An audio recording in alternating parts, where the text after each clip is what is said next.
Thank you all so much for coming. This is really exciting to be here face to face in person, and we really appreciate the hospitality. So thank you. My name is Cynthia Carell, and Judith Shaw and I are the co-founders of the Art Collaborative.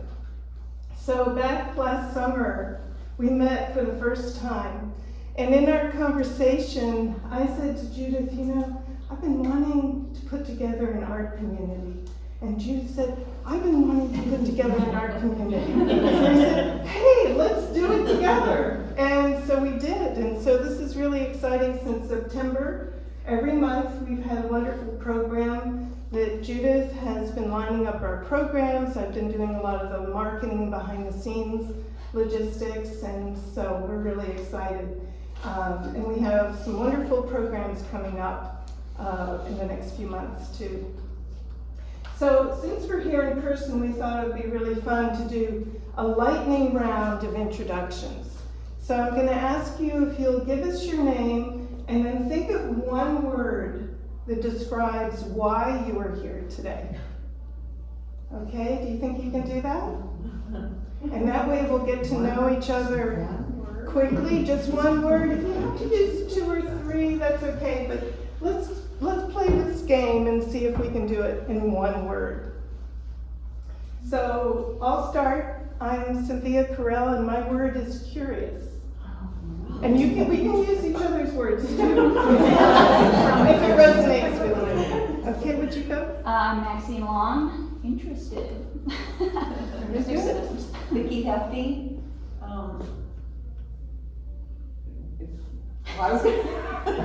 Investigative, is that a word? Oh yes, very, very good. Dee? I'm Jo Jasper Dean, and I would be eager to learn because I was going to be curious. Amy Miller, adventure. Nice. Susie Barron, curiosity. Jean Lopez, learn. Barbara Hooker, curious. Tim Hamilton, learning. Very good. Minnie Cook, seeking knowledge. Lee, inspiration. Nice. Lee Firestone, all above. Oh, that's 3 words. You did well. All of the above. Deb Aiken, creative energy. Nice. Janet De Aguero, birthday surprise. Oh, I like that. Someone is very thoughtful. Miguel De Aguero, exploring. Excellent, excellent. Would you gentlemen like to join in, please? Oh, sure. I'm Charlie Hauska. I am the owner of the gallery. That kind of We are a team, and Teddy and Lauren are the way more important than me. Running the whole place. Well, thank you again for your My hospitality. pleasure. I'm so glad because I am an artist myself, and I remember early on not having any idea how to. But those days we had to do slides. Very good. Well, with that, I'll hand it over to Judith to do our introductions, and just please keep in mind that we'd like this to be an interactive kind of presentation, so be thinking about any questions you might have for our speakers, and we welcome those discussions. Judith? Thanks, Cynthia. So my name is Judith, and my word is sharing. Anyway, we thought we might start just with a few announcements, and one of them is there's so much going on in the art world. It's hard to just come up with 1 or 2, but the RAC grants are underway. Some of you may have already applied for this year's or may have been awarded a grant in the past, but they're worth looking at if there's something that they're project-based, they're program-based, they're artist-based, so if that's of interest to you, you can just check out the Regional Arts Commission grants.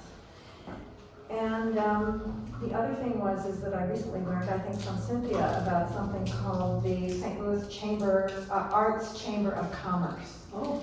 And they have a calendar, they offer professional development, community engagement, so it's just one other thing. Or it's one other mailing list to get on if you're at all interested. So we often start by asking if anybody is reading or has read a book that has touched them with regard to their artistic practice. And today Zach has one. So we'll let him. So this book was kind of influential in my grad program. It's called In the Making: Creative Options for Contemporary Art by Linda Weintraub.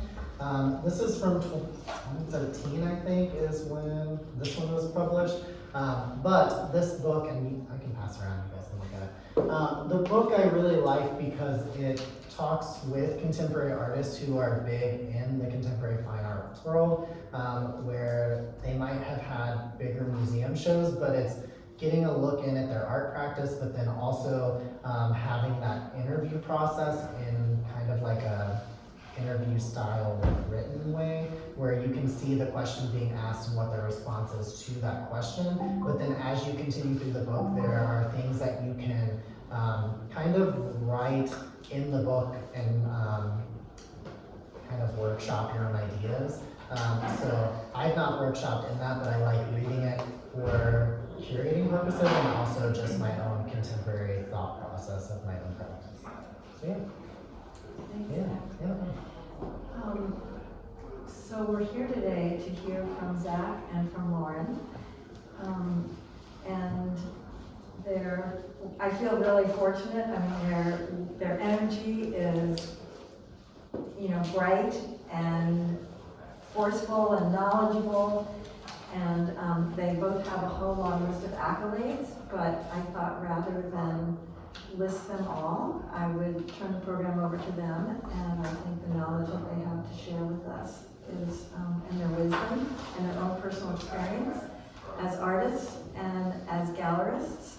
Zach is the exhibition coordinator of the St. Louis Artists Guild, and he also runs the Contemporary Fine Art Gallery at the Forest Park location of St. Louis Community College. And Lauren has a lot of credits to her past as well. And at the moment, she is the curatorial director here of the Houska Gallery. So I'll turn it over to you. And thank you so much. I mean, really, it's just been fun to plan these kind of interactive, experiential Thank you. engagements for all of us. So thank you both. You're welcome.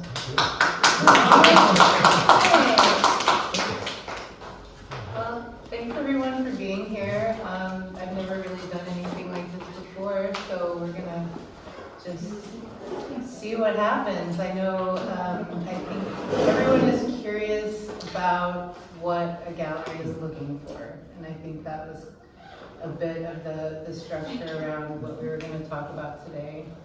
I've been with Houska since this summer, and I started doing a bit of renovations here. There's been a couple tiers to my involvement with the gallery and the things that we're focusing on. The last few months has been construction, some aesthetic upgrades to this building itself, and then organization. I've spent a lot of time getting to know the artists who have shown here and have had a long history of being with Houska, as well as people who are newer in the past couple years, and then also reaching out to artists who haven't shown here before. So there's a lot of information there and a lot of things that I have learned.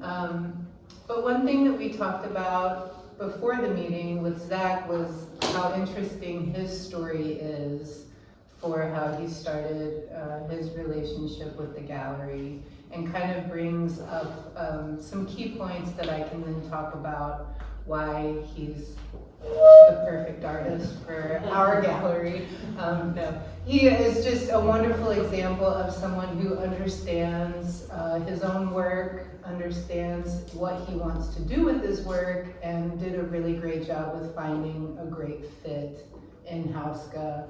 So we are able to promote him and have had quite a bit of sales for him as well. So. Thank you all again for coming. So like Lauren was saying, one thing we were talking about is like finding that fit.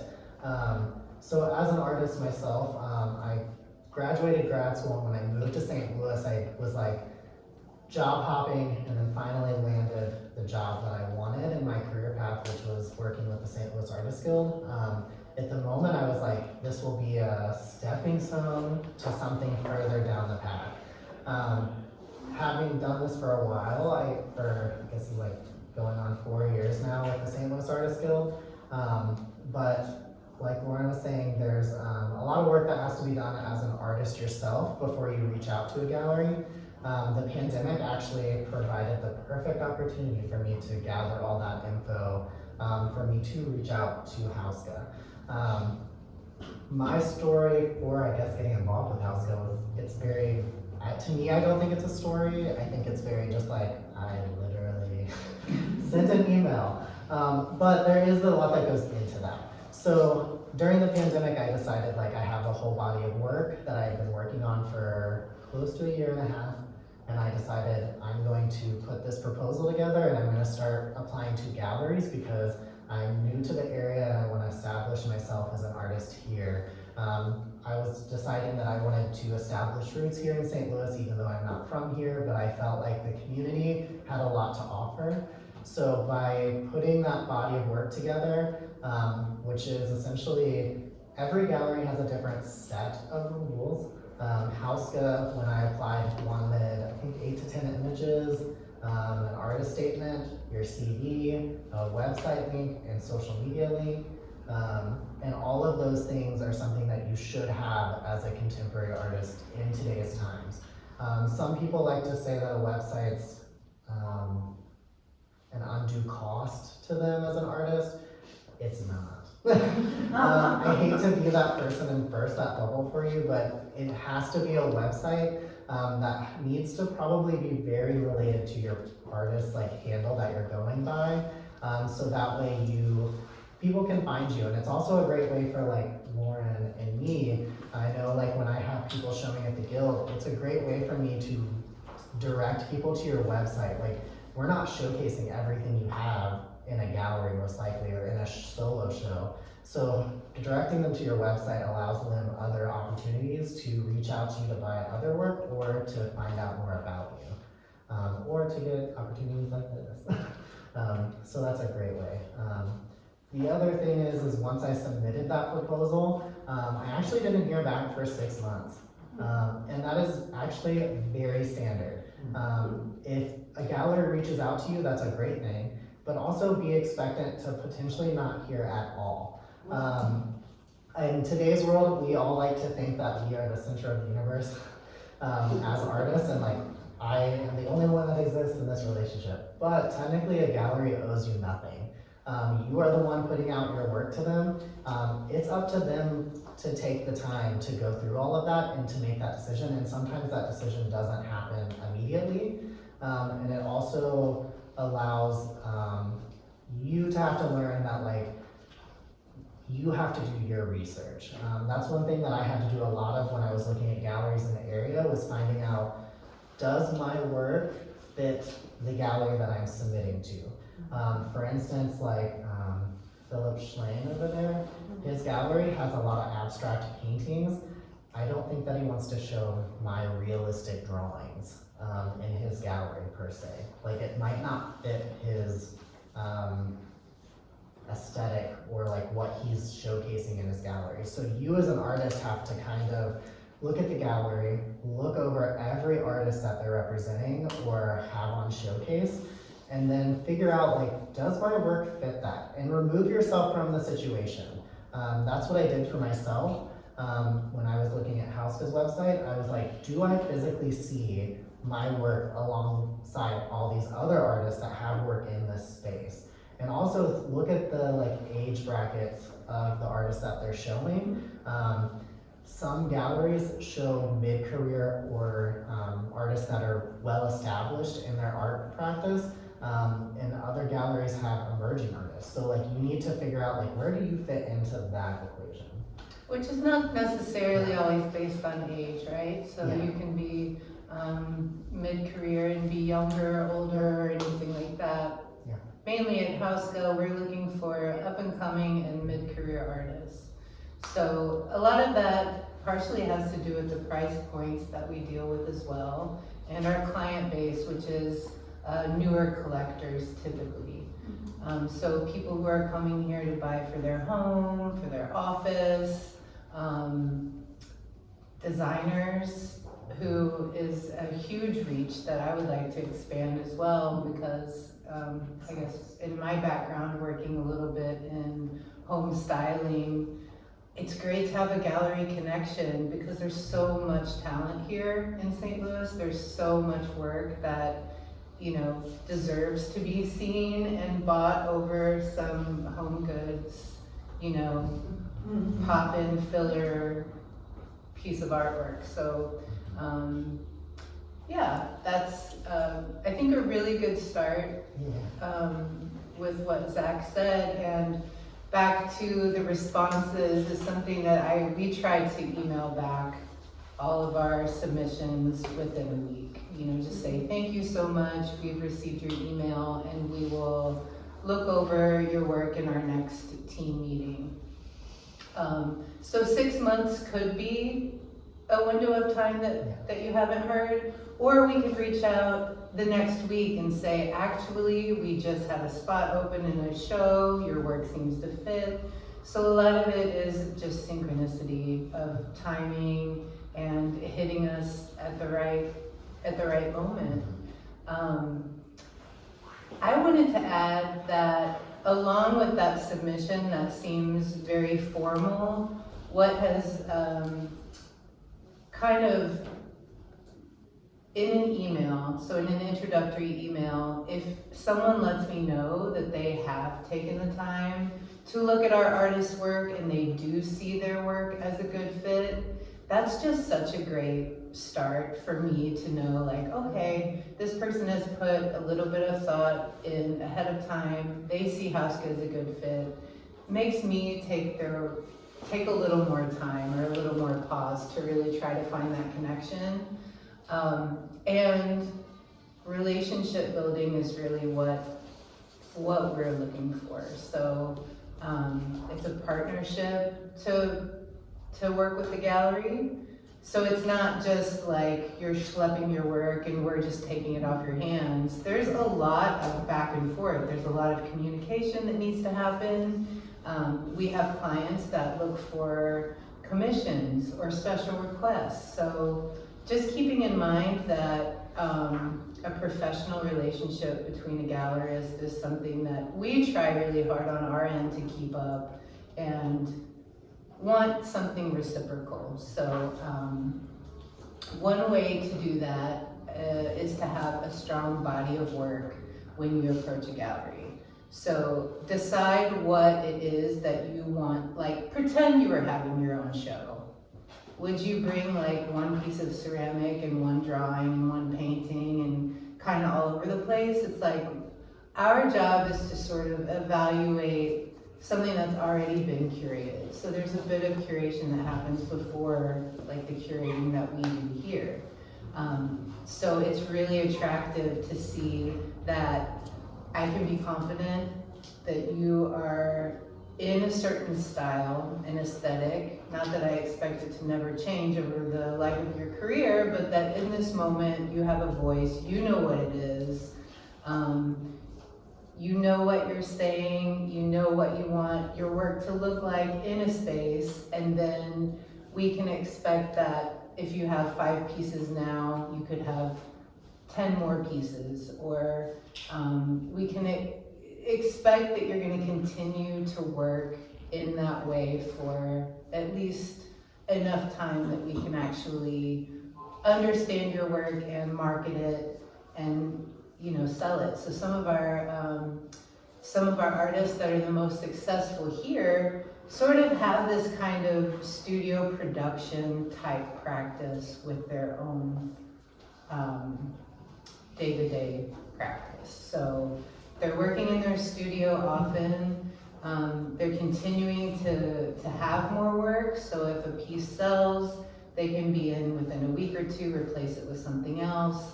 And that's sort of how we're able to build a brand and support you, because people then start to recognize who you are. You know, when people can walk in the gallery and go, oh, that's Renee Roberts, or oh, that's Foster Owen Atkinson, or that's Zach Patat. It's like, that's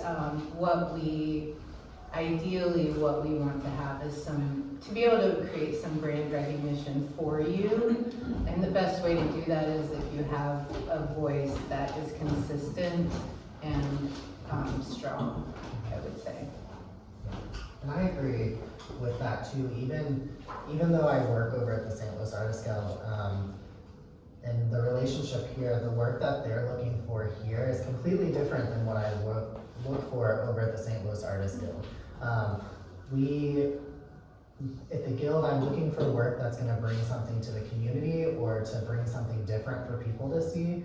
And we're not necessarily focused on selling work at the Guild. And so that's part of that marketing thing. Like when you reach out to a commercial gallery, you have to understand that relationship and realize like, I'm not doing this to just like showcase the work. I'm wanting to potentially like be a production artist to sell my work and constantly be selling. So understanding those differences, I think, is very important. That's a really great point, because there's all kinds of avenues in the world to show your work. If just showing it and just you need to get it out there and you need someone to see it, there's a lot of options for that. If you are, you know, in your master's of fine art at WashU and your work is super conceptual and it's just really about the experience of your expression, there are plenty of avenues in St. Louis and, you know, throughout the country to do that. We are specifically here at Hauska looking for artists who want to create a business to sell their work and be consistent in that.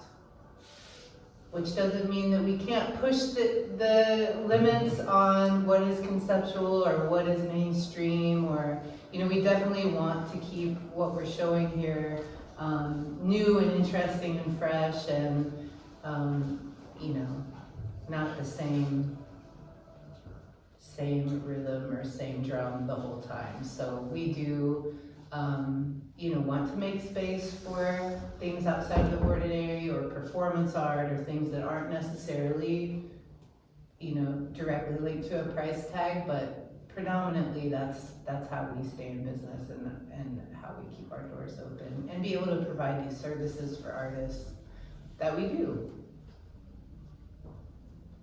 So do I have any questions since we've been talking for a minute? Because that might like help us guide also other things.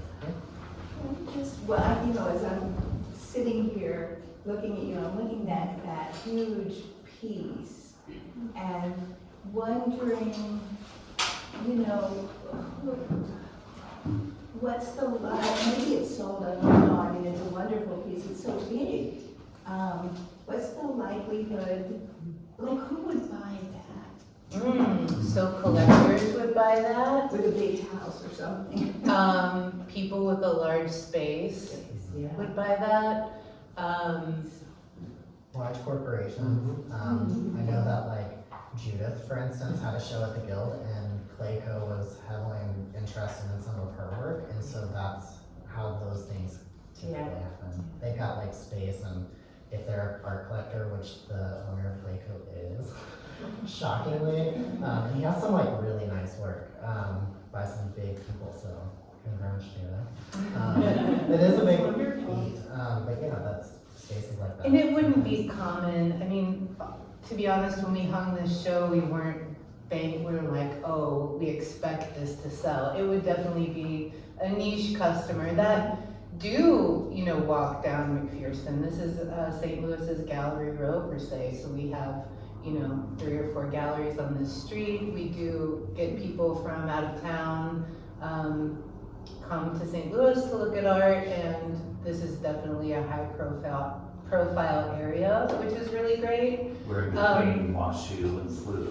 so it's like parents, Absolutely. and that's where we get out of town clients, because they're here looking for something to do while visiting their Yeah. kids, and they end up buying stuff. We get a lot of walk-in business, unrelated to our normal clientele who have been buying or, you know, coming to shows for years. But like, just in this show, for example, the 3 pieces on the back wall, those all sold immediately. So that gives a really good idea of kind of where our market is. People, How much do they cost? oh, those are $8.50. Oh, very clean. Very affordable.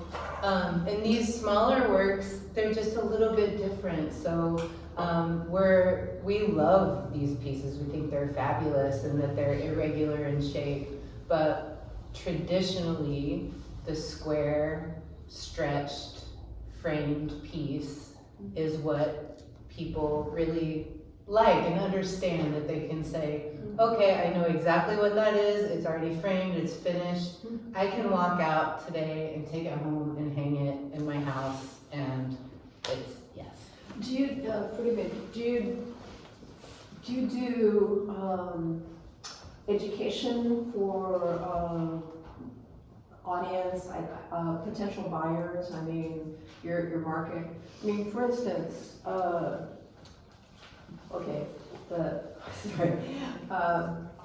the conventional, traditional stretch canvas, the square, we know what it is, okay. So that's one level of understanding art. Do you work with buyers, potential buyers, to educate them that, okay, yes, that's one kind of art, yes, it's traditional, it's conventional, but oh, whoa, there's other kinds of art. Oh, of And course. this I is mean, why that's it's part so of what cool. this business is, right? Right. It's talking to people at openings and having those conversations. We have never done like a seminar, an educational, anything formal like that, but I think Charlie can say too, is like, that's, he's got a lot to say, I can tell you.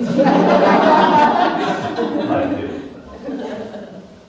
Okay, yeah. No, but it is, I mean, that is a service that we provide.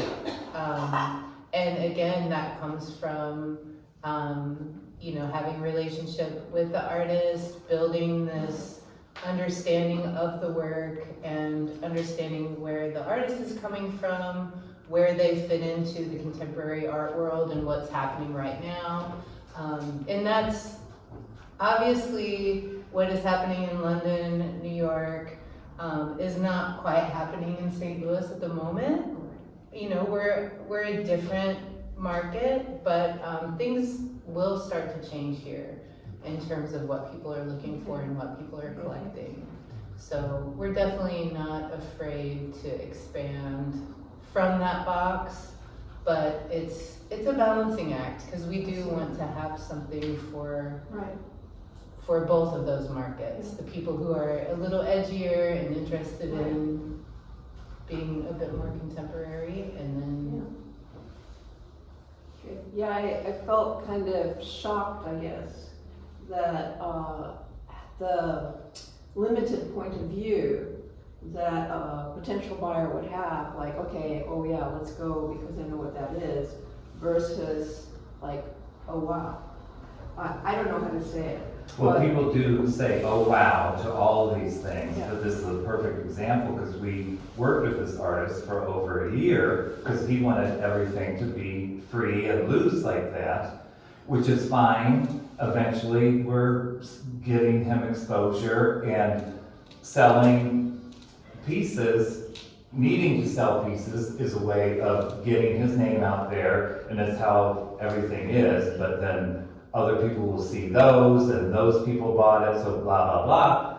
But this is a perfect example, because I we finally got him to stretch those. And yes, everybody loves everything else, but immediately those are the three that sold. And it's just like, I know that we know our clientele, and it's a long process educating them to do anything different. Right, that's what I was But, wondering. you know, in the meantime, to keep the doors open and to get the artists exposure and sales so they can continue doing art, you know, is you have to, it's just like with anything else, you have to bend to the world, you know, if if you just want to be a starting artist, there's nothing wrong with it. And do, you know, work and keep it for yourself, then that's a whole different Right. thing. So it seems to me that you have, the target market is for different kinds of customers, like you were saying earlier. So these, for instance, would be people like, oh yeah, I want something over my couch, or it is in, you know, in Not design. necessarily, it's Yeah. just, you know, they can put it anywhere. It's Right. not, It, I don't think that they would put that particular Well, subject matter over their couch. I guess what I'm but- thinking is, as a collector, Mhm. I would think that I would go for these, as We want you opposed to. and that there's another market, especially at such a juicy price point, who's Mhm. gonna go for these. Right. And so I guess. Which I is guess what I- another way of thinking about That's it what is I'm that, trying to- you know, everyone in here is a creative, right? We're all artists, and so we think about things in a certain way. A lot of people that come through our doors aren't artists. And they, you know, people have all different kinds of intelligences about things, and Okay. I think Yeah, that's, Thank you, I hope that, this discussion was somehow useful. oh no, I think it's a really, really great point to bring up, and I say that just because it's expanded my thinking on things, just being in this arena and talking to different people who, you know, they're not necessarily thinking about the art or the work or the hanging in the way that I would Sure. with my brain. So, Well, I also think it brings up a good topic, like when you brought that up, I was thinking about the knowing, like, they know their target market, like, they know their clientele that are coming in here to buy. So like, when I first started bringing work in here, I was bringing work in like very white wood frames. And that typically is harder to sell here, and they know that from their target market. So you as an artist sometimes have to bend or be able to take that risk. And it has nothing to do with me as an artist, it's just what's selling. It's what someone wants in their home. It's the white frames would not appeal because. we don't even know Yeah, that it's there's hard a to formula even for justify it, it's just It's a weird just thing. right? certain things that we know I will guess sell. my mind is just. I'd say one of the things is, if it's hanging on a white wall, it maybe doesn't complement the work as well, versus if, you know, the wall were blue or something like that. Yeah. Not to mention in people's homes, you know, might not work. Yeah, there's always exceptions, but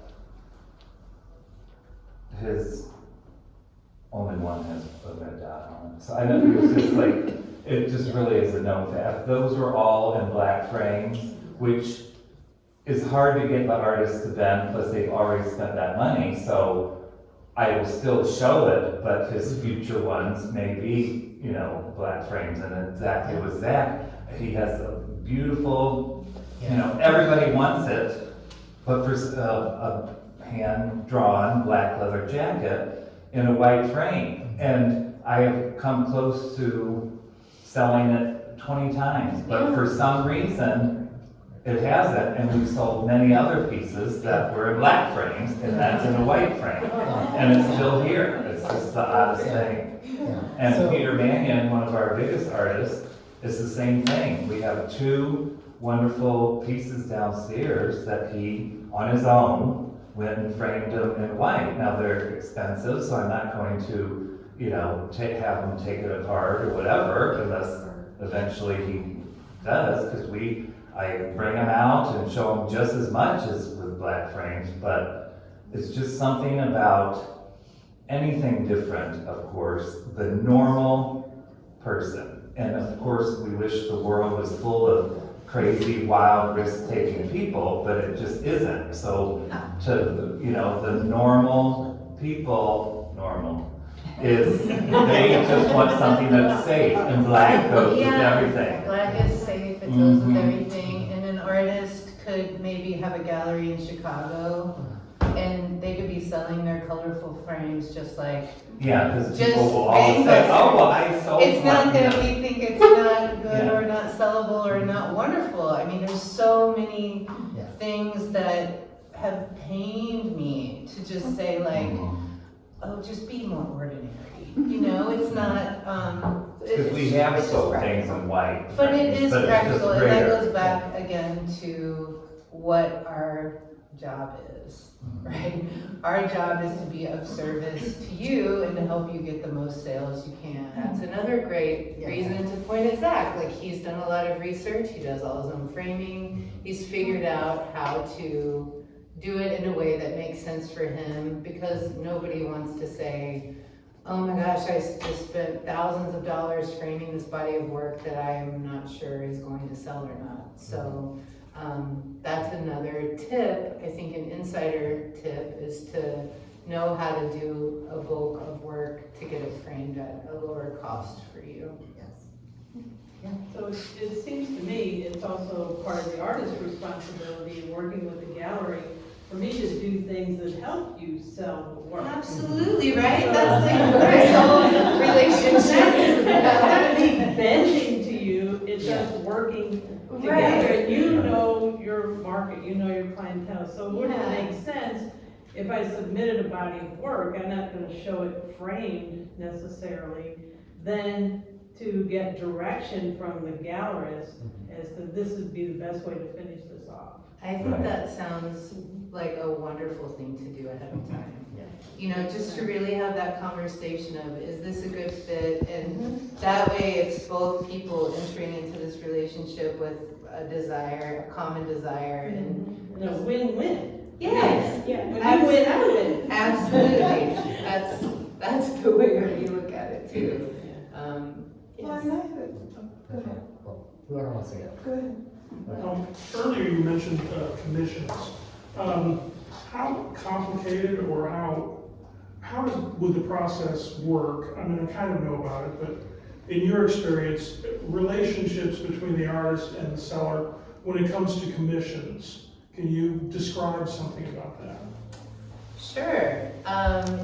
It is, commissions typically go through us. So if we have a client that comes in, they saw a painting last week and then someone bought it. So it's no longer available, and then they say, oh, I would love to have something like that.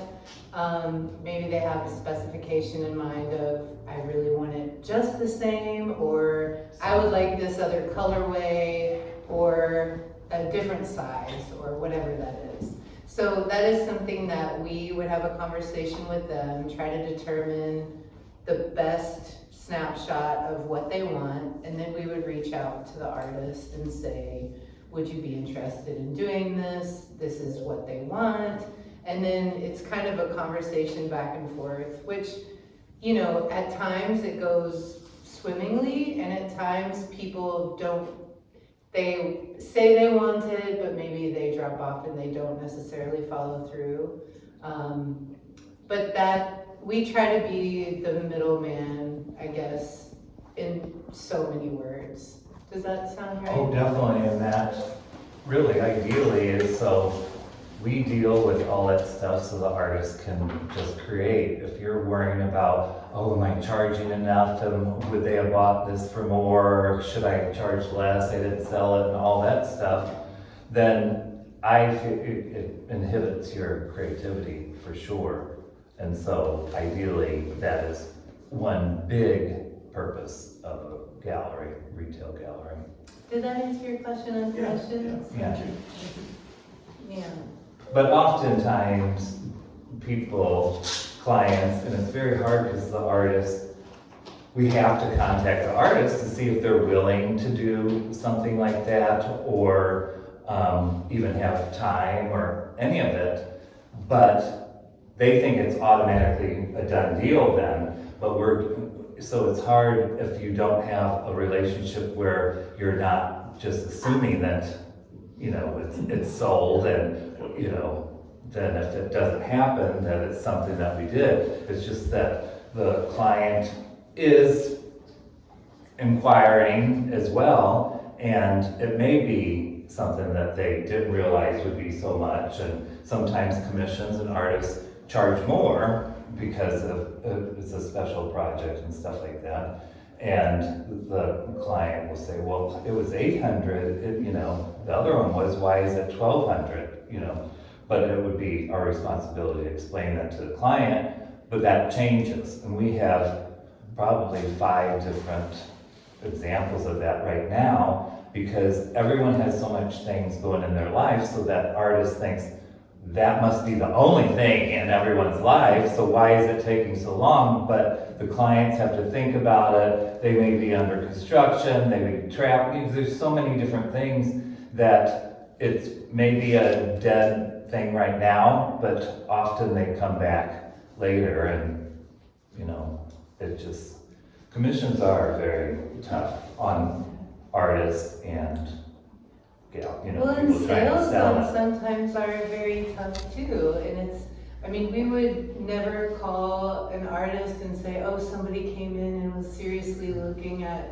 your piece. Like, we're only gonna call you when it actually sells, because people will say, oh, I have to have it, I definitely want it, And then it they leaves disappear us to again. deal with the where are they? When are they coming back? What happened? We want to take that off your plate, so you can still go on about your day and don't have to worry I wonder why that woman, I thought she said, that's our day-to-day life.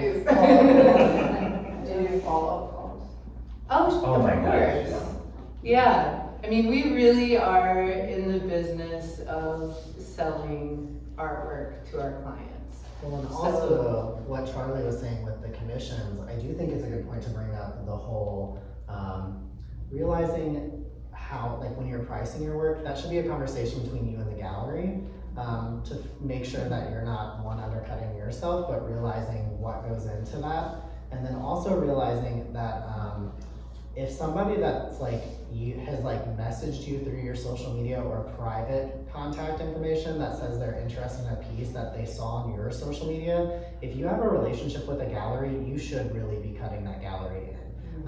Because most of the time, that's a client of the gallery, or it could just be somebody that's 90% of the time it is. Yeah. People, that's what we do, we get the exposure, but with social media and everything, and people, even close friends, they sometimes don't even think any different, and I think, how can you not know this? But they will come in and just jot down your name, and then Google you or look at you on Instagram, and then go right to the artist, which is fine. That moment, the artist may make, a little bit more money, but it makes it impossible for the gallery to grow your prices and keep them high if you're undercutting yourself for that instant money. And so, which a lot of artists need, so it's very difficult, because artists have to pay their studio rent or something at that moment,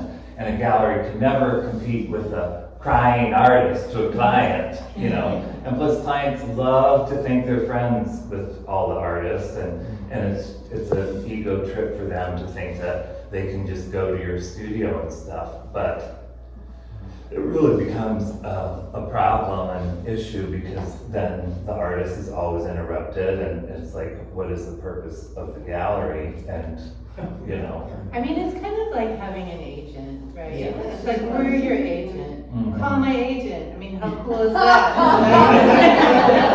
Just demonstrate that. So it opens up a bag of worms, is if you are represented by a gallery, should you put prices on your website? I would say if you do, that's a conversation to have with your gallery, but the main thing is that you're establishing a consistency in the pricing. right? So it's not one price at the gallery and then another price on your website. That's where things need to jive. So I would say, I mean, we have one exclusive artist at the moment where everything that he sells comes through us. We would like to build that in the future and have more artists that we do that for, but at the moment, we're not doing that for everyone. So we understand, you know, you're gonna have sales through your website, or, you know, it's sort of like a level of what the relationship is with the gallery that you're with. If you're in a group show, you know, once a year, twice a year, and you have a few pieces in the gallery, I would just say make sure that when you're selling work on your own, it's in the same, you're establishing that price point. Unique in and of itself. So that was my question is,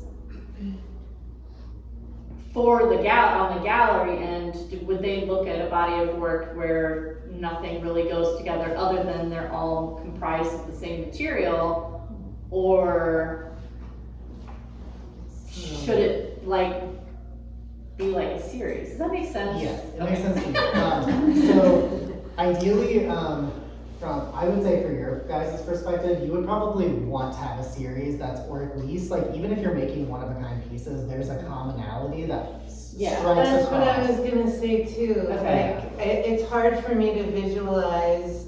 I could see things definitely, like, I work in a similar vein as well. I do things that are all across the board, but I can still look at it and know that it's mine, Yeah. if that makes sense. Yeah. So that's a little bit That's- different way of going about it. Yeah, that wouldn't really be an issue. You'd be able to look at all my work and be like, yeah, this is all done by the Yeah, same I mean, as person. long as you can, if you can explain to a gallery what that commonality between all the work is, that's the catch. Like, when people submit a proposal to the guild, for instance, if you can tell me everything about your work, and the less work I physically have to do, the more apt I'm willing to and granted, we don't do that at the guild. We have a panel of people that pick everything, and then it's my job to build programming around that.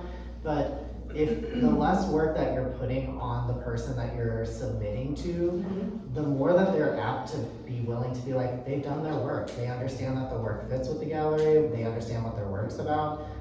If I have someone come in and they've got like 5 pieces and one's like, I've got a sculpture over here, I have a painting over here, I have something else over here, and none of it really relates conceptually or just thought idea-wise, it's really hard to plan a show around that. And to understand what you're going to be giving me in maybe a year time. Okay. I mean, at the moment, I would say most galleries, let's say most, not all, most of them plan their exhibitions out like a year, 2 years in advance. So being able to give them that insight the best you can is like the best case scenario. Okay. Or another way you could look at it is think about, like, if you really wanted to submit something to a gallery and you had an idea of like house in mind, find a piece of yours that you felt like would be good, and then try to build a body of work around that piece. I mean, unless that's totally like anti your style. No, not as, I mean, I would never want to be so rigid in what I do that I wouldn't be able to, that I would hinder myself instead of help myself. I mean, it could be a way to kind of push. I'm thinking, while you're talking, I'm thinking, okay, how would I do this? So. Because oftentimes artists do work in a lot of different ways, but you could make multiple submissions. You know, if you were a sculptor and a painter, send one submission of your paintings, and then maybe send another one with your sculptures, or think about like my painting. Lauren, you mentioned the trends in Europe haven't reached here yet. Could you tell us a little bit more about how you see the trends and? Well, sure. I mean, I think definitely things have changed with the internet, right? We've become aware of things, but I remember growing up in the Midwest, and what was happening on the East Coast and the West Coast would take like 5 or 6 years to trickle down. You know, so like I lived in Georgia for years, and I lived out in Oregon for years, and I would come home and just, you know, the things that were happening with here and my friends, it just seemed like a little bit behind the times. So that 5 to 6 year gap is shrunk because now we're all connected on social media and things are traveling much faster, but still I see this kind of area of the country as just a little, just different, you know, especially when it comes to art and what experimentation and what, I don't, you know, I'm sure there's a lot of factors that fall into that. Maybe more people are fluctuating in the coast and in bigger cities, and there's more influence where maybe people from here are, you know, not moving out as much, or I don't know why it is, Mississippi River, whatever. I mean, like on the coast, you do have bigger international cities that like have a bigger art community than here. So I do think that that's part of it. Is like they have institutions that have been in those cities for years. Like here, we do have the St. Louis Art Museum and the Contemporary Art Museum. The Contemporary Art Museum is actually fairly new. It's not, doesn't have a huge history. So I mean, like, I think that also factors into like That what makes a we're lot of seeing sense. here, and also like those coastal areas. I hate to say this, but a lot of artists go to those places because sometimes you're more apt to get, I guess, like quote unquote, a little more recognition out there than you would here. Like people don't walk, like I can count on the hand of most people I know do not collect art because one, it doesn't fit into their budget, or two, they just like aren't interested in it.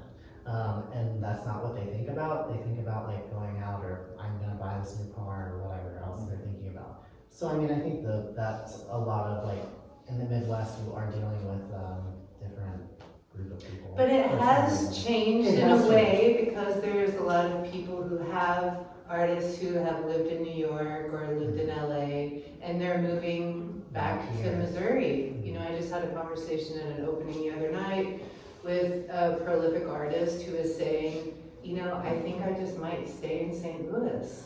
You know, you travel, you go to LA, you go to London, you visit your gallery, you have your Instagram moments, and then you come home to where the cost of living is a little more manageable, or family's near, or for whatever reason, artists are finding St. Louis specifically as a pretty cool home base. So we're definitely excited about that, and I think younger artists are thinking about staying around longer, and it's just, you know, a little bit of a culture shift in a way.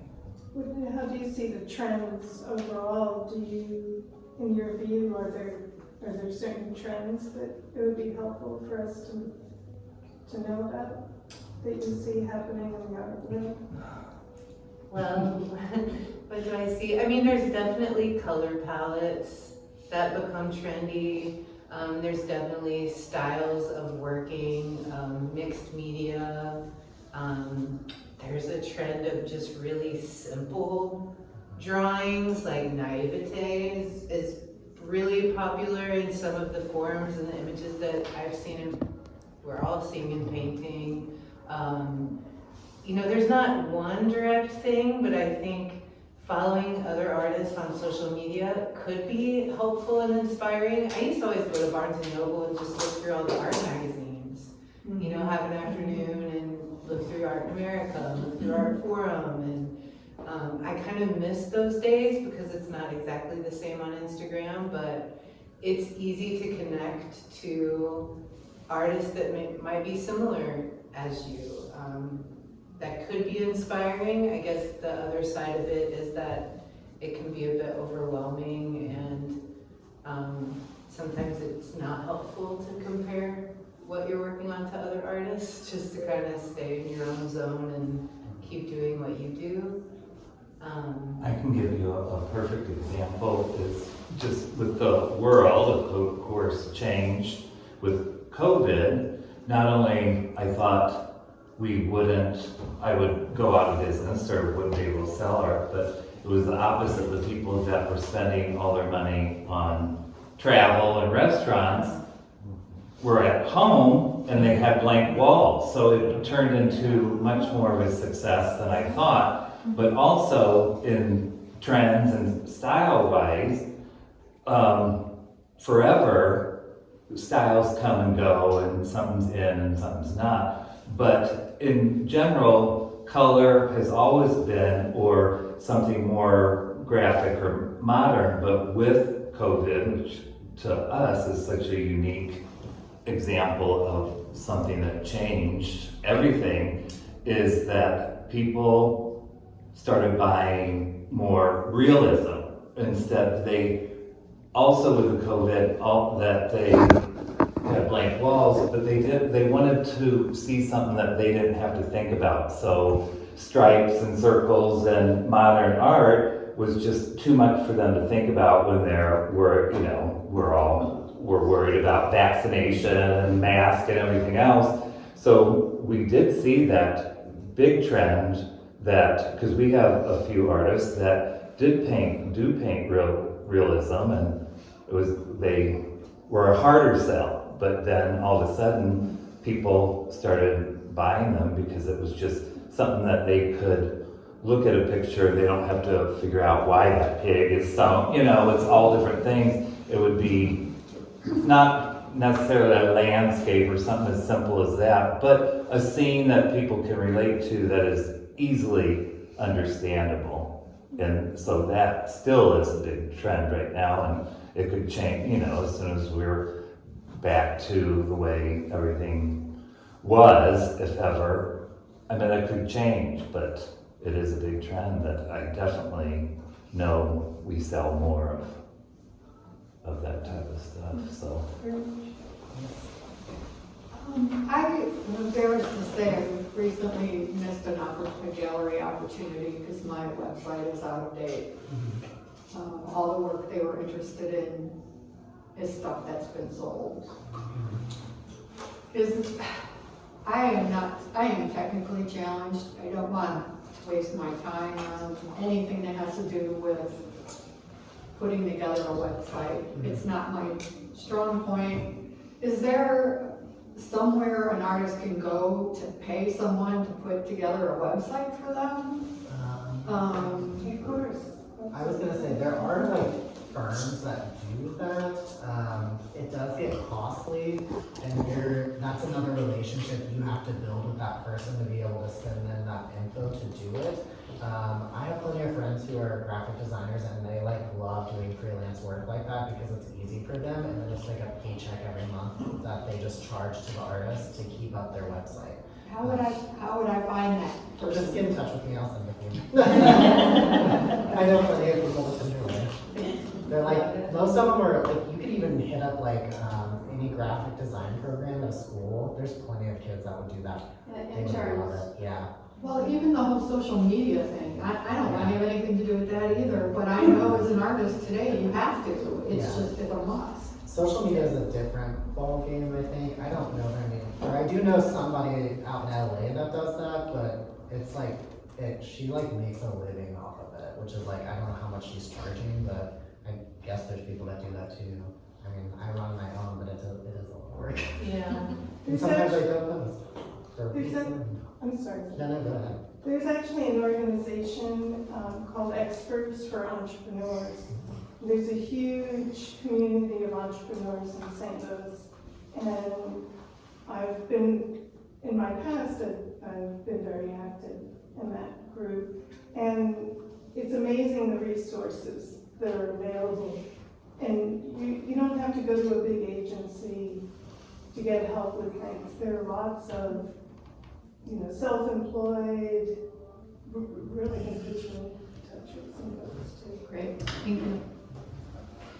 Can you talk a little bit about the percentage? Is there a fee? What's the fee structure for how much the gallery takes versus what the artist gets? We do a 50-50 split. Oh. And sometimes it's more than that depending on the gallery.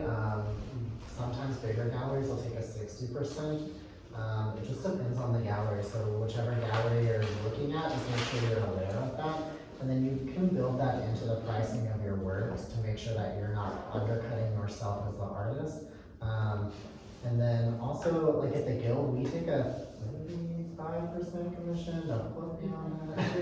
Yeah, so it just depends, every gallery is different, but most, I would say contemporary commercial galleries, it's a 50-50 or a 60. Could that vary geographically or? I would say New York galleries are probably a 60-40. Yeah. Yeah. It probably depends on. That's the artist gets 40 and the gallery.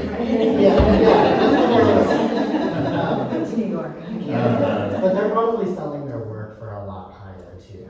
Like those are some of the things you have to factor in, like with your certain galleries. Like, for instance, some of the people that are over at William Reed, like he's selling a sculpture over there for like $22,000. I mean, that's a decent chunk of change to consider splitting. But that's what you have to figure. I think one thing through all of this, you all have to realize like what is your comfortable, like what are you comfortable with, and realizing like, are you willing to put in the work to like have a production to sell your work in a commercial gallery, for instance. Like it's not, I don't know, it's a lot of work, and you have It's to a have. lot of work on everyone's end. Yeah.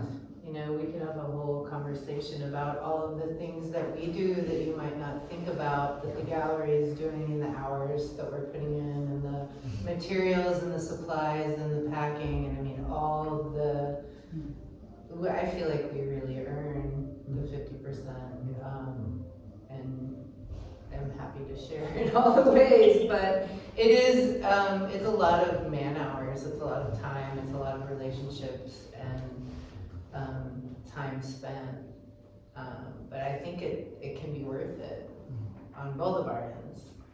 Do you sign a contract with the gallery when they represent you? We do have a contract for the works that's kind of another good thing to talk about. So I believe is it 90 days after a show ends that the work is still in contract with the gallery. So a lot of times, if you have a piece in a show, someone will come here and see it, and then maybe the show has ended, you've taken it home, and then the person either calls us or calls you and inquires about the piece. That it is still, meaning if you sold it from your studio, that we're still under contract with that piece because of the initial investment that we put in showing it. And with us, it's more of an agreement than a contract. Yeah, we call them agreements. We don't have a panel of lawyers running things over, but it's a good faith agreement, basically. And then we do have consignment agreements also, so if we have a piece longer than a show, if we decide to keep it, then we have a consignment agreement that's for a year, or, you know, at any time if an artist has a piece here and they call and say, I want to come get it, you know, you can always come get it. It's not like you have to wait 6 more months. So When it's, does the show last? typically from 4 to 6 weeks, depending on our schedule. We have a few more shows this year than we did last year because we're coordinating with some of the galleries in the neighborhood so we can have opening nights together. Oh, great. So we fit in one or 2 more shows this year.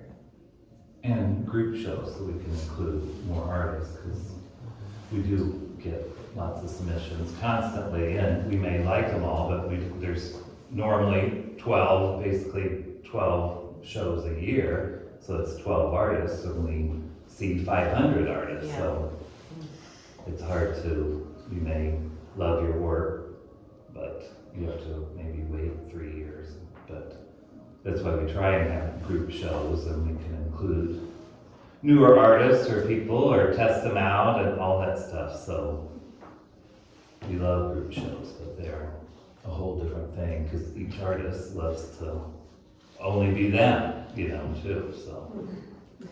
Yeah, I guess the other thing that I would say is, if an artist, say like a local artist, if it feels like they're just like sprinkling the same information to all of the galleries in the area, you can really tell.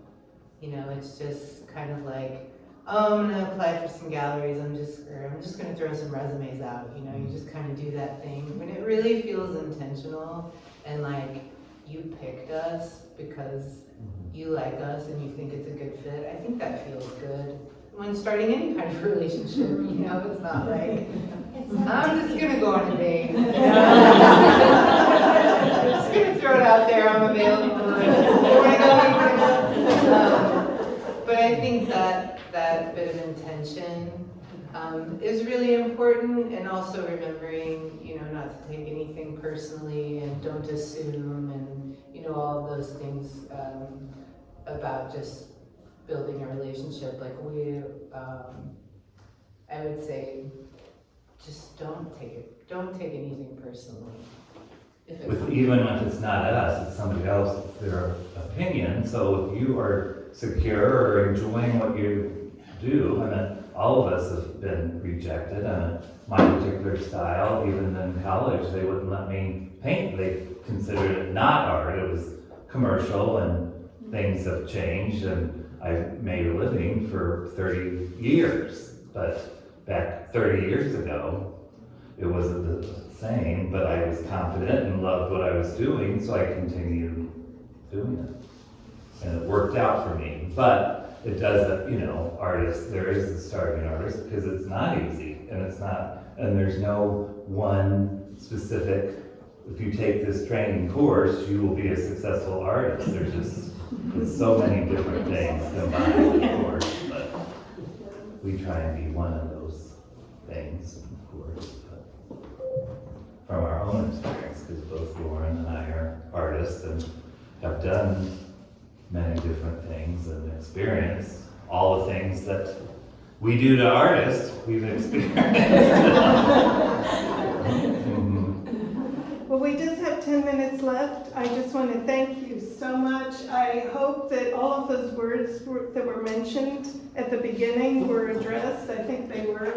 You gave us so much great information and insights and satisfied a lot of curiosity. So thank you both very much. So in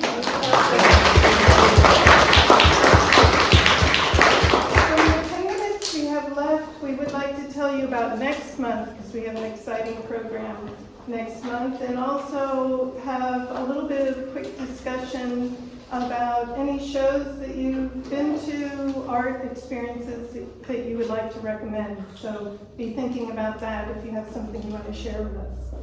Yeah, so next month, we are going to be at the Angad Arts Hotel. Oh. And how many people have been to the Angad Arts Hotel? Okay, cool. Yeah, so we'll get a tour of the work there, and they're also very supportive of local artists. So we'll be there. We're going to be there on a Thursday. So we usually meet on Tuesdays, but we wanted to be there on a Thursday instead. I believe it's the 21st. Because their rooftop bar is open on Thursdays. And it's a great venue, it's a great view, and we thought we would just end up there for casual conversation and maybe a beverage or a snack. Yes, the 21st, and instead of starting at 2 o'clock, we'll be starting at 2:30 and ending at 4, because that's when the bar opens. If you haven't been to the rooftop bar, it's amazing. There's like a 270-degree view of the city. And that's where Judith and I met and had our first conversation and came up with the idea for the collaborative. So, what is the topic for that event? It's going to be what's happening. It's going to be about the hotel. And it's a tour we'll of see the artists that are on exhibit, and Vanessa Rudloff, who is the art relations manager there, will take us on a tour of the work and the different exhibition areas. She'll also tell us a little bit about what's happening in the Grad Center Arts District. And then also the building apparently has a famed history. It's where the New York Rockettes got their start. Yeah, so she's going to tell us a little bit about the history of the building. But again, your questions, your interests can kind of guide the conversation. So that is April. And then in May, I just recently attended the new exhibition at the Pulitzer. It just opened last week, called Assembly Required. And it's it really spoke to me. It's there are parts of it where we participate, where we get a chance, where the viewer gets the chance to activate the art. And so we're gonna have our own gallery talk and activation experience. So that is also gonna be on Thursday because the Pulitzer isn't open on Tuesdays, but you'll hear all about the specifics in the mailings that we send out. And we're starting to use Eventbrite. How did that work for everyone? It's a better experience, isn't it? Good, good. Yeah. So we're trying to get our infrastructure developed a little bit better, our messages out to you in a better way. And just know that if you ever have any questions for us, you can contact the Guild, or our email address is theartcollaborative@the Guild. Anyway, you can find our page, which Zach, we thank you so much for maintaining our page on the Guild website. Under events, you can find the Art Collaborative. So if you're ever not sure of what's going on, you can find it there. And we'll try to maybe start posting some of these meetings that we have lined up in advance, so you can put it on your calendar. So, You know, Cynthia mentioned at the beginning how much we want this to be interactive. And so and I've said this, I think, every time, but in the course of our day and looking at art and visiting galleries and exhibitions, we just never know when we're gonna be somewhere, be with someone, stumble upon something that's gonna inspire your work, or just an experience that really speaks to you. So please, you can feel free to get in touch with us and we can help make something happen. So it could be your idea that we make happen. And in that vein, I guess there's an opening at Bruno David. Cindy Tower is a painter, and she's gonna have an exhibit opening on March 26th. And I was trying to, it's called Goodwill Combines. And the word combines in this context refers to combining materials in paintings. And apparently, I don't know the artist who originated that, but it's a genre. So I was trying to get a time when we could meet with the artist, as sort of an intimate gathering, and I haven't heard anything back yet. If we can pull that off, again, we'll send you a notification of it, so. yeah, Judith, I have to thank you publicly because she is just amazing when it comes to lining up the programs for our groups. So, thank you.